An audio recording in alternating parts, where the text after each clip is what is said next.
اور ساتھیوں، بس مدینے میں وہ دن بڑا عجیب تھا جب سیدنا فاروق اعظم کے بیٹے کا معاملہ آ گیا۔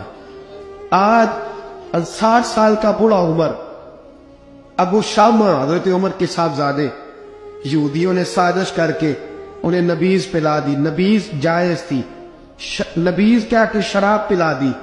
پھر مقدمہ قائم ہوا، کہا اب پتہ چلتا ہے عمر کتنا عدل کرتا ہے۔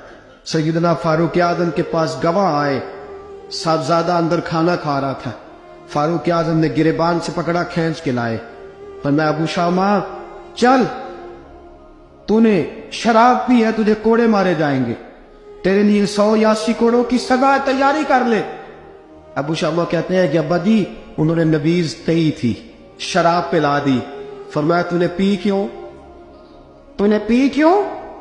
بڑے بزم میں بار شیر مسجد نبوی کا فاروق اعظم، اولاد تو بزدل کر دیتی ہے نا بندے کو، اولاد تو کمزور کر دیتی ہے۔ آج مدینے نے عجیب ماجرا دیکھا، حضرت فاروق اعظم کی زوجہ روتی ہوئی آئی، کہنے لگی حضرت جی میرا لخت جگر ہے، ایک کوڑے کے بدلے پیدل حج کروں گی، ایک کوڑے کے بدلے صدقہ اور خیرات کروں گی، میرا بیٹا غلطی کر بیٹھا ہے، یہ کام نہ کرے۔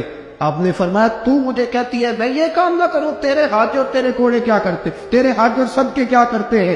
کوڑے لگانا میرے مصطفیٰ کی شریعت کا قانون ہے۔ تو بیٹے کی بات کرتی ہے، عمر کا اپنا معاملہ بھی ہوتا تو عمر یہی سلوک کرتا۔ لوگوں نے کہا حضرت جی آپ تھوڑی دیر، ابھی ان کی والدہ پریشان ہے، گھر میں پریشانی، حضرت ٹھہر جائے، کل پرسوں ترسوں سزا دے لیجیے گا۔ فرمایا تمہیں یاد نہیں جب مدینے کی ایک بی پی نے چوری کر لی تھی اور میرے مصطفیٰ کی بارگاہ میں کہا گیا تھا حضور ذرا ٹھہر جائے، سزا نہ دے، تو حضور نے فرمایا تھا اگر فاطمہ بھی چوری کرتی تو ہاتھ کاٹ دیتا۔ تمہیں یاد نہیں نظر مصطفیٰ کے ٹکڑے کھانے والا ہوں، میں کیوں دیر کروں؟ اس نے گناہ کرتے نے دیر کی ہے، جو سزا پہ دیر کروں، برساؤ کوڑے۔ حضرت افلا نامی غلام، حضرت جی آپ کا لخت جگر ہے۔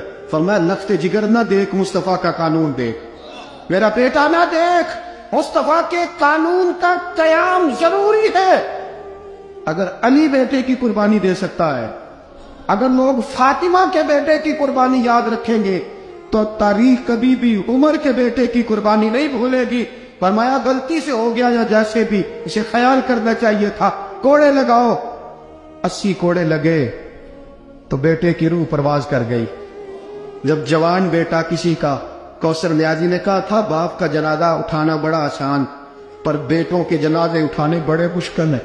جب فاروق اعظم کا بیٹے کا انتقال ہوا، بیٹے نے آنکھیں کھولی، باپ کی طرف دیکھا تو سیدنا فاروق اعظم عدل و انصاف، 2 آنسو آنکھوں میں آئے، کہ بیٹا حضور سے جا کے کہنا